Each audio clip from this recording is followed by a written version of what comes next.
estado do Rio Grande do Sul é conhecido por sua cultura rica e tradicional, que remonta aos tempos dos primeiros colonizadores europeus que chegaram à região. A influência dos povos indígenas e africanos contribuiu para a formação de uma sociedade multicultural e diversificada. A história do Rio Grande do Sul se confunde com a história do Brasil, uma vez que a região serviu como ponto de entrada e ocupação para os colonizadores portugueses. Porém, foram os imigrantes alemães, italianos e poloneses que tiveram um papel fundamental na formação da identidade cultural gaúcha. A tradição gaúcha está fortemente ligada às atividades rurais, como a pecuária e a agricultura, que foram fundamentais para o desenvolvimento econômico da região. O gaúcho, figura emblemática do estado, é conhecido por sua valentia, honra e coragem, características herdadas dos antigos cavaleiros que colonizaram a região. A música e a dança também desempenham um papel importante na cultura gaúcha, com o tradicionalismo sendo mantido vivo através das festas e dos grupos de dança folclórica. O chimarrão, bebida símbolo do estado, é uma tradição que une as pessoas em torno do fogo de chão, onde são preparados os churrascos típicos da região. Além disso, o Rio Grande do Sul se destaca pela sua arquitetura colonial, mostrando a influência das diferentes culturas que se estabeleceram na região ao longo dos anos. As igrejas e casarões históricos são testemunhas do passado glorioso do estado. A riqueza cultural do Rio Grande do Sul pode ser observada em sua gastronomia diversificada, que combina influências europeias e indígenas, resultando em pratos saborosos e típicos como o carreteiro, o arroz de carreteiro e o barreado. Em resumo, a história, a cultura e as tradições do Rio Grande do Sul são elementos essenciais para compreender a identidade deste estado brasileiro tão peculiar e rico em tradições. A preservação desses valores é fundamental para manter viva a memória e a herança cultural dos gaúchos. As enchentes de 1941 no Rio Grande do Sul foram um dos eventos mais catastróficos da história do estado. As fortes chuvas que caíram na região provocaram o transbordamento dos rios, causando inundações e destruição em várias cidades e municípios. As perdas materiais foram enormes, com casas e edifícios sendo destruídos pelas águas, pontes sendo arrastadas e plantações sendo completamente inundadas. Muitas famílias perderam tudo o que tinham, sofrendo com a falta de moradia e de sustento. Além das perdas materiais, o estado também contabilizou um grande número de vítimas fatais, com mortes registradas em diversas regiões atingidas pelas enchentes. O sofrimento e a dor das famílias que perderam entes queridos ainda são lembrados até hoje. A tragédia das enchentes de 1941 deixou marcas profundas na história do Rio Grande do Sul, mostrando a vulnerabilidade da região diante das forças da natureza. As autoridades locais e a população se mobilizaram para prestar socorro e assistência às vítimas, mas a reconstrução das cidades e a recuperação dos prejuízos levaram anos. Apesar de ser conhecido por sua cultura e tradição, o Rio Grande do Sul também enfrentou e superou grandes desafios ao longo de sua história, como as enchentes de 1941. Essa tragédia serve como um lembrete da importância da prevenção e da proteção contra desastres naturais, para evitar que situações como essa se repitam no futuro. A tragédia que assolou o Rio Grande do Sul em maio de 2024 foi ainda mais devastadora do que a que ocorreu anos antes. As fortes chuvas que caíram na região provocaram enchentes e deslizamentos de terra em diversas cidades, deixando um rastro de destruição e morte por onde passaram. Os rios transbordaram e invadiram as áreas urbanas, causando desabamento de casas e prédios, levando consigo carros, móveis e tudo o que encontravam pela frente. As famílias ficaram desabrigadas, perdendo tudo o que tinham conquistado ao longo dos anos. Os profissionais de resgate trabalharam incansavelmente para salvar vidas e prestar auxílio às vítimas, mas a dimensão da catástrofe era tamanha que muitas pessoas acabaram falecendo ou desaparecendo no meio do caos. As autoridades locais se mobilizaram para prestar assistência às comunidades afetadas, distribuindo alimentos, água potável e abrigo para os desabrigados. O estado de calamidade pública foi decretado e as ações de reconstrução das cidades atingidas tiveram início imediatamente. As autoridades locais pediram apoio do governo federal e de instituições humanitárias para ajudar na recuperação das áreas atingidas, mas a tarefa parecia ser gigantesca diante da magnitude da destruição. A solidariedade se fez presente, com voluntários se mobilizando para ajudar na limpeza e reconstrução das cidades, doações sendo arrecadadas e campanhas de solidariedade sendo promovidas em todo o país. A esperança de dias melhores renasceu nos corações daqueles que perderam tudo, mas a dor da perda e da destruição ainda era muito presente.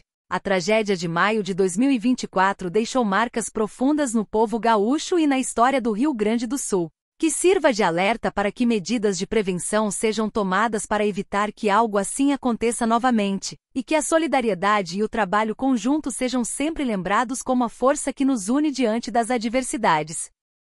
A cheia que invade o Guaíba, em Porto Alegre, bateu um novo recorde e passou da maior enchente que ocorreu na capital, em 1941. As últimas medições do município apontavam para um nível de 4,77 metros na sexta-feira 1 centímetro a mais do que há 83 anos, quando o nível chegou a 4,76. Fernando Dornelles, professor do Instituto de Pesquisas Hidráulicas da UFRGS, afirma que, curiosamente, ambas as cheias, a de agora e a de 1941, ocorreram em maio. O especialista diz que o mês é atípico, visto que o acúmulo de águas no Guaíba ocorre normalmente na transição entre o inverno e a primavera. Especialistas divergem sobre a designação do Guaíba, localizado na capital Porto Alegre, se é um rio, lago, estuário ou outro curso d'água. O governo do estado e a prefeitura de Porto Alegre utilizam a nomenclatura lago. As chuvas que atingem o Rio Grande do Sul deixaram mais de 50 mortos. A Defesa Civil soma 42.221 pessoas fora de casa, sendo 9.581 pessoas em abrigos e 32.640 desalojadas, que recebem abrigo nas casas de familiares ou amigos. Ao todo, 300 dos 496 municípios do estado registraram algum tipo de problema, afetando 422.307 pessoas. Também nesta sexta, após o nível do Guaíba marcar 4,6 metros, a cheia invadiu a rede de esgoto do centro de Porto Alegre. Com isso, baratas deixaram as tubulações e tomaram ruas e edifícios da região. O mercado público, que foi fechado em razão dos temporais, registrou a presença dos insetos. As baratas também foram vistas em ruas como a Siqueira Campos e a Mauá, próximas ao cais de Porto Alegre. Na época, além da chuva incessante, o papel de um vento sudoeste, segundo o estudo, teria represado as águas da Lagoa dos Patos e, por consequência, as empurrado para o Guaíba, contribuindo para o alagamento. Uma situação semelhante se repete agora. A cheia de 1941 chegou a motivar a construção do Muro da Mauá, que liga o Guaíba ao centro histórico da capital. Erguida entre 1971 e 1974, a edificação tem 3 metros abaixo do solo e outros 3 acima dele, percorrendo 2.647 metros de comprimento. O muro é uma das partes de um sistema anti-cheias, que conta com diques e comportas. Apesar da proteção, o muro enfrenta problemas de vazamento nas comportas. Para conter o extravasamento do Guaíba, a prefeitura precisou colocar sacos de areia, que impedem apenas parcialmente a passagem da água. Dornelles diz que o projeto original contava com vedações de borrachas com parafusos que não são vistas hoje. O professor também afirma que a forma como são alocados as barreiras é inadequada. Ele diz que os sacos deveriam ser intercalados.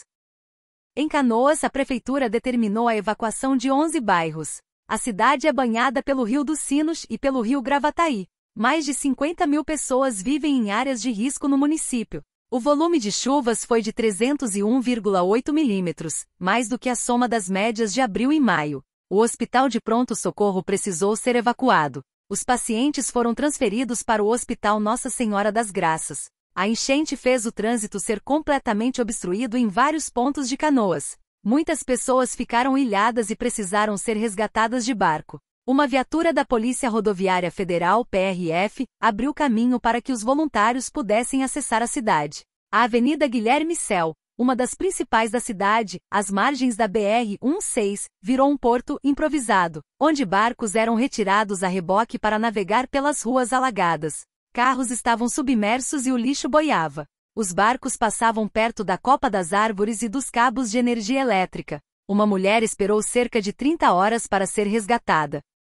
Neste momento de dificuldade e tristeza, quero enviar uma mensagem de força e esperança ao povo gaúcho que está enfrentando as enchentes devastadoras. É compreensível sentir-se desanimado diante de tamanha tragédia, mas quero lembrá-los de que a resiliência e a solidariedade são características intrínsecas do povo gaúcho. Mesmo diante das adversidades, vocês são capazes de se unirem, de se ajudarem mutuamente e de reconstruir suas vidas com coragem e determinação. Tenham em mente que a natureza é imprevisível, mas a força interior de cada um de vocês é inabalável. Lembrem-se de que juntos, vocês são mais fortes e podem superar qualquer desafio que a vida lhes apresente.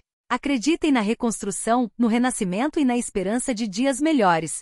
Não desistam, não se abalem e não se deixem vencer pela tristeza. Que a solidariedade, a empatia e a bondade prevaleçam em meio à dor e à destruição. Que a fé e a esperança guiem cada passo rumo à reconstrução de suas vidas e de suas comunidades. Estamos juntos nessa jornada e eu acredito na capacidade de superação e no espírito guerreiro do povo gaúcho. Tenham fé, acreditem em vocês mesmos e saibam que no final, a luz sempre vence a escuridão. Força, gaúchos! Vocês são exemplos de resiliência e coragem. Estamos aqui para apoiá-los e ajudá-los a reconstruir tudo o que foi perdido. Lembrem-se, após a tempestade sempre vem a bonança. Acreditem nisso e sigam em frente com fé e esperança. Vocês são fortes, são guerreiros e juntos, conseguirão superar essa adversidade e renascer ainda mais fortes.